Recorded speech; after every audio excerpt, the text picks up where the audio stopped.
Hello everyone. तो कैसे हैं आप लोग? निश्चित ही आप लोग ठीक ही होंगे। और एक बार फिर से आपका स्वागत है एक नए वीडियो में। आज का जो वीडियो का टॉपिक है वो बिल्कुल हमारे दैनिक जीवन से रिलेटेड है। और इस वीडियो को आप देखिएगा तो आपका कंसेप्ट क्लियर है। दैनिक व्यवहारिक जीवन से लेकर रासायनिक दृष्टिकोण से भी आपका बिल्कुल क्लियर होगा। और साथ साथ इसमें कुछ भौतिक परिवर्तनें भी छिपी हुई है। सब कुछ का पैकेज है ये एक वीडियो जो इसमें आपको हम दिखाएंगे। यहाँ पे हम बात करेंगे, जैसे कि आज का हमारा टॉपिक है बर्फ का घनत्व जल से घनत्व का जल से कम होना। सभी लोग जानते हैं, लेकिन इसका आज हम कारण पढ़ेंगे कि काहे कम होता है। दूसरा चीज आपको एक लाइव इसका एक डेमो दिखाएंगे, प्रैक्टिकल दिखाएंगे कि क्या वास्तव में हमने जो पढ़ा है वो बिल्कुल सही है। तो चलिए पहले बात करते हैं इसके थ्योरेटिकल थ्योरी के ऊपर। तो यहाँ पे जो आपको टॉपिक दिया है कि बर्फ का घनत्व जल के घनत्व से कम होता है, इसके कारण पे आते हैं। थोड़ा सा पहले तो लेते हैं एक ये बर्फ का ये बर्फ का एक टुकड़ा है। और चूंकि हम लोग जानते हैं कि बर्फ जो है वो जल से बना हुआ होता है और जल का सूत्र होता है H2।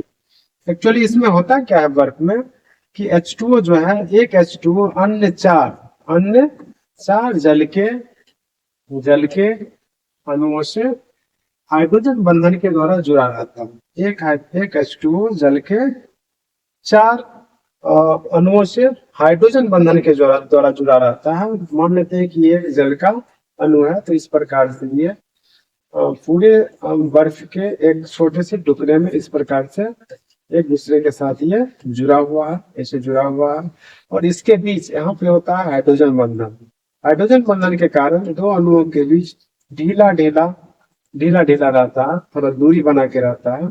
ये इस प्रकार से ढीला ढीला एक अणु दूसरे अणु से थोड़ा डिस्टेंस पे रहता है। और किसी कारण से जब बर्फ पिघल जाता है, तब बर्फ को जब गर्म करते हैं, जब ये पिघल जाता है, तो इसके बीच जो ये हाइड्रोजन बंधन है, इसके बीच यहाँ पे जो हम दिखाए हैं हाइड्रोजन बंधन, ये हाइड्रोजन बंधन जब टूट जाता है, तो टूट जाने के कारण ये जो जल का कण है ये थोड़ा सा नीचे आ जाता है। जल का कण क्या होता है, यहाँ पे फिगर से आपको स्पष्ट हो जाएगा। तो जल का जो कण है वो क्या होता है, यहाँ पे आ जाता है। सब एक दूसरे से थोड़ा चिपक जाता है, एक दूसरे के काफी करीब आ जाता है। काफी करीब आ जाने के कारण होता है क्या, यहाँ पे एक दूसरे के करीब आता है। जब ये करीब आ जाता है तो द्रव्यमान उसका उतना ही रहता है, लेकिन आयतन थोड़ा सा घट जाता है। पहले जितना आयतन था उतना आयतन अब इसका रहता नहीं है। यहाँ पे आप इस फिगर में देखेंगे कि यहाँ पे जो आयतन है उसका थोड़ा सा घट गया। यहाँ पे पूरा भरा हुआ था और यहाँ पे इसका आयतन थोड़ा घट गया। ये होने का कारण बस वही है, जल के अणुओं के बीच बने हाइड्रोजन बंधन का टूटना। यहाँ पे बर्फ में जो एक दूसरे के बीच हाइड्रोजन बंधन से बना रहता है वो टूट जाता है। अब चलिए इसका आपको प्रैक्टिकल दिखाते हैं। चलिए अभी जो ये कंसेप्ट था इसी को प्रैक्टिकल के द्वारा समझते हैं। तो ये पीने का साधारण जल है जो अपने घर में पीने के रूप में उपयोग में लाते हैं। साथ ही स्नान करने के लिए, बर्तन साफ करने के लिए, बहुत सारे कार्यों में, सिंचाई करने में उपयोग करते हैं। पानी को इसमें डाल देते हैं और यहाँ पे देख रहे हैं पानी को डाल दिए। हम क्या करते हैं, क्योंकि यहाँ पे हमको ये दिखाना था कि पानी के घनत्व से, पानी का जो घनत्व है वो बर्फ के घनत्व से अधिक होता है।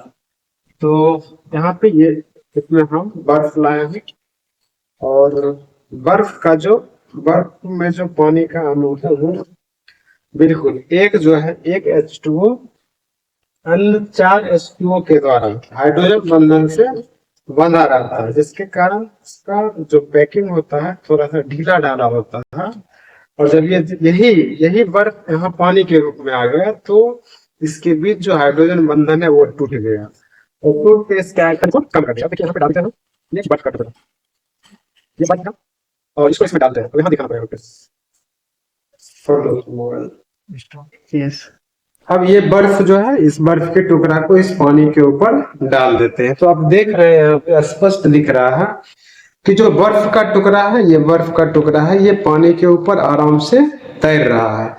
अब आप इसको थोड़ा सा गौर से देखिए, ये बर्फ के टुकड़े को, तो आपको इसके अंदर कुछ बूंद जैसा दिखाई देगा, कुछ कहीं पे छेद दिखाई देगा, होल दिखाई देगा।